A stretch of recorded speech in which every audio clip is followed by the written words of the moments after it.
This is HI before AI, human ingenuity before artificial intelligence.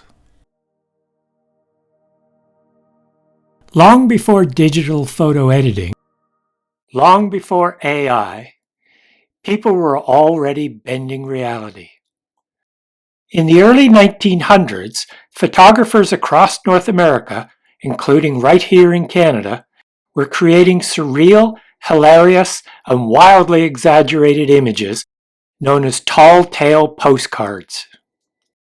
These cards turned everyday farm life into a spectacle of giant fish, enormous vegetables, and rabbits big enough to ride. Tall Tale Postcards, sometimes called exaggeration cards or freak postcards, were a form of early photographic humor. They emerged in the late 1800s and peaked between 1905 and 1915, during what historians called the postcard mania era. These cards weren't meant to fool anyone. They were playful, tongue-in-cheek snapshots of a land of plenty, poking fun at the hardships of frontier life by imagining a world where crops grew to impossible sizes and fish were bigger than boats. They became especially popular in rural communities, hoping to promote settlement and prosperity. Creating these images required skill and patience. Photographers used a manual process called photo montage, which involves several steps. First, they took a wide landscape photo, a field, a lake, a farmyard.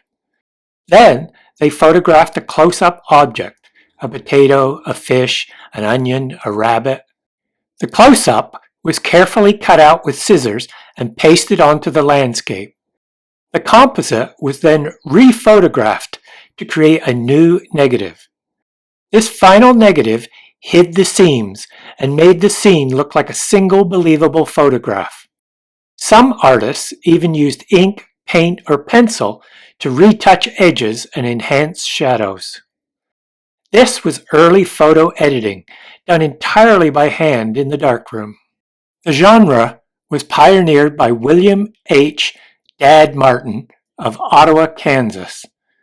Between 1908 and 1915, his studio produced some of the most iconic tall tale images ever made, and at its peak, it was reportedly turning out over 10,000 postcards per day. Canada's entry into the tall tale world came through the Canadian Postcard Company of Toronto, founded in 1910 by Donald Alexander Lynn. Lynn had previously worked for Underwood and Underwood, a major photographic firm based, coincidentally, in the same Kansas town where Martin worked. Through these connections, the Canadian Postcard Company began licensing and reproducing Martin's images for the Canadian market. And to make them feel local, they often swapped out town names. The same giant onion could be sold as Vernon, BC, Orillia, Ontario, Moose Jaw, Saskatchewan, or Winnipeg, Manitoba. This localization strategy helped the cards spread across the country. Across Canada, Tall Tale Postcards reflected local pride and local humor. In Ontario, Orillia sold cards featuring giant rabbits and oversized produce.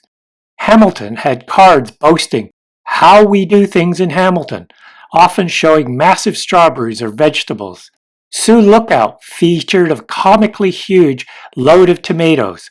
Muskoka was known for giant fish postcards, sometimes using local photographers like F.W. Micklethwaite. Dauphin, Manitoba had humorous cards like "The Hoppers have made a donkey out of me." Moose Jaw, Saskatchewan also embraced boosterism. Vernon, BC had several surviving tall tale cards, including a 1946 example showing enormous corn, likely created using a Martin negative with a swapped caption. These cards weren't just jokes, they were marketing tools, promoting the idea of agricultural abundance and opportunity.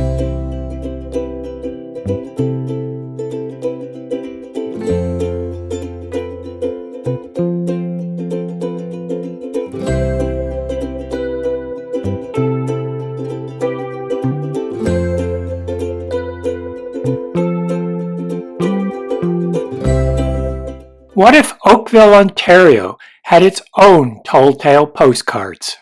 Oakville was once known as the strawberry capital of Canada.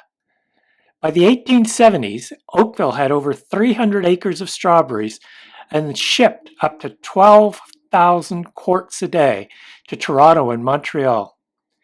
The town even had its own basket factory, powered by a massive 15-foot flywheel that still survives today. Oakville's tall tale cards might have looked like this.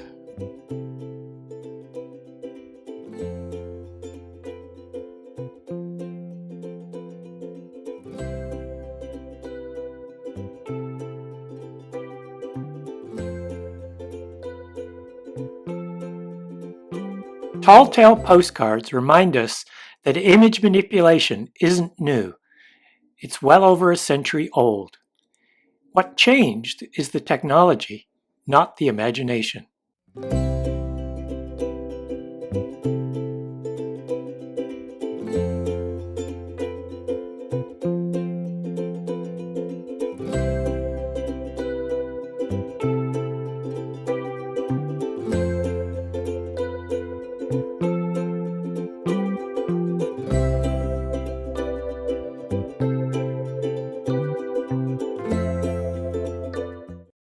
In the next episode of HI Before AI, we will explore another early photographic trick that shaped how we see the world.